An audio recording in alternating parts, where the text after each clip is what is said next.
Pokemon XD Gale of Darkness is the sequel to Pokemon Coliseum, with the story occurring 5 years after the events of that game. Now, I've owned both Coliseum and XD since I was a little girl, but I don't remember anything about XD, except that there's a Shadow Lugia in it, which is on the box art, so whether I actually remember that or just know that it exists from seeing it is debatable.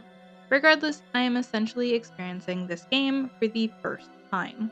As I just played through Coliseum a couple months ago, I will likely be comparing the two in this review. Both are fairly story driven, so let's start there. The game begins with a cutscene of our box art legend abducting a large ship for reasons unknown.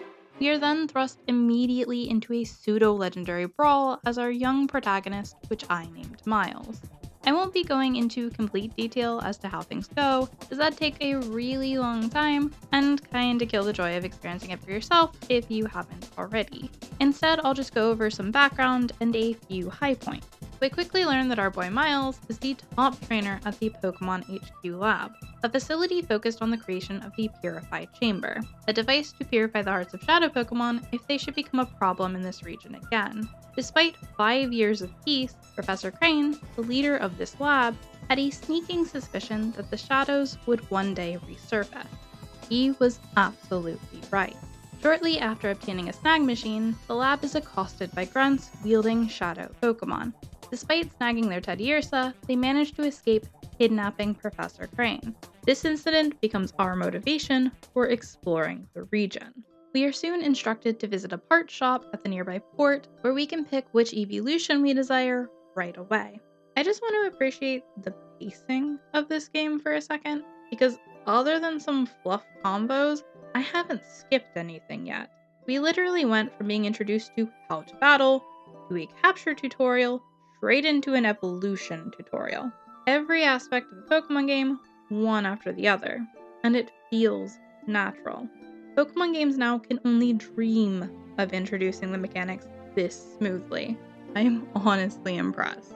Of the Evo options, I decided upon Jolteon, mostly because it's my favorite, along with being extremely fast and having access to Thunder Wave, which will be very helpful for capturing Pokemon later. Our journey takes us around to several familiar locations from Coliseum, including this Shadow Lab where Cypher was originally housing Shadow Pokemon. Although the building is the same, the doors are slightly different. There are several small things like this across the game, where a location is slightly changed from how it was 5 years prior, which I think is really cool. They didn't have to make it different, but they did, and that makes it so much more interesting. We rescue Crane from this very lab, just in time for the Purify Chamber to be completed back at HQ.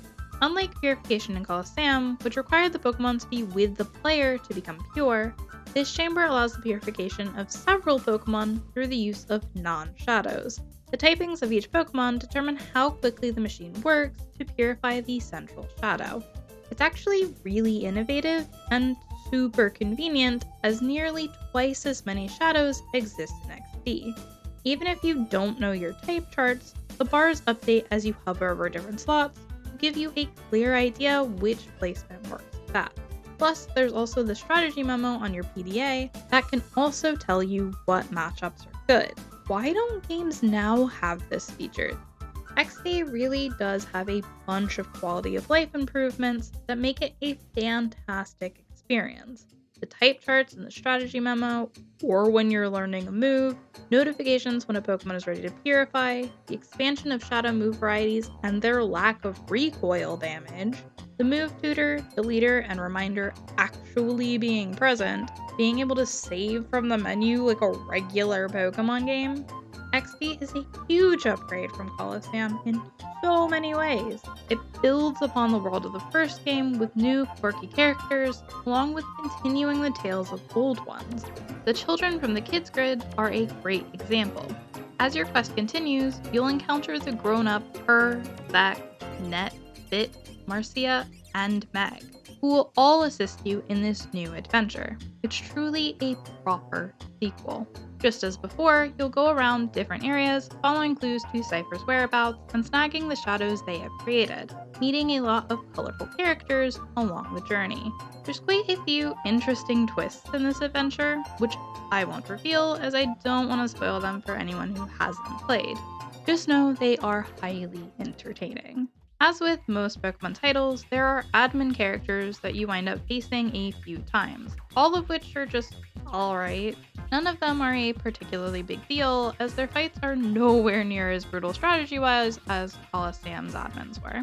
Eventually, it is revealed that Cypher's new leader, Greevil, has the unpurifiable Lugia on Citadart Isle.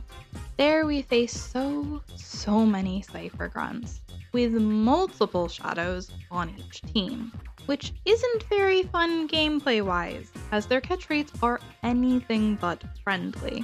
I can't be mad though, it is a very smart way to include more Pokemon without adding tons more trainers. After what is truly a full-length journey in itself, we reach Citadark Summit, where we come face to face with the box art legend.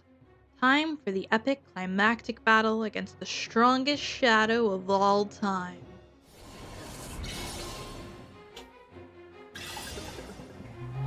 Doop, doop. Ta-da!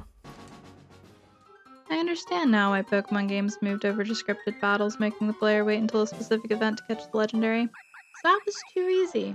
The battle after this one, kinda mixed situation. Unlike Evice and Coliseum, who had completely bonkers powerhouse Pokemon, Greevil has a 6 team of totally snaggable shadows, which is really cool. The big bad should have lots of shadows, and the fact half the team is legends is just icing on the cake. But there is an issue I have with this. This battle isn't so much a test of skill or battling prowess. It's a test of survival.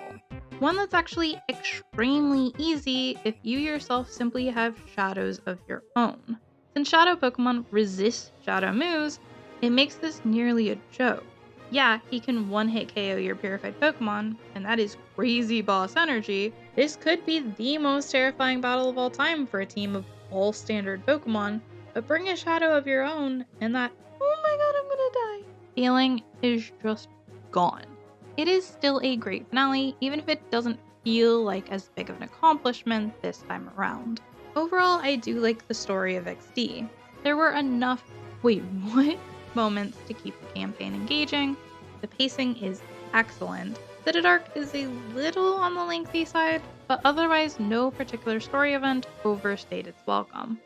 I really can't find much in the way of faults for XD. It's a truly solid game. The roster of shadow Pokemon is significantly larger than in Coliseum, and they are pretty well all useful mons. The normal Gen 3 issue of trash movesets has actually been accounted for, as a bunch of Pokemon get really awesome moves when purified that normally they just wouldn't learn, including several flying types that finally have Aerial Ace.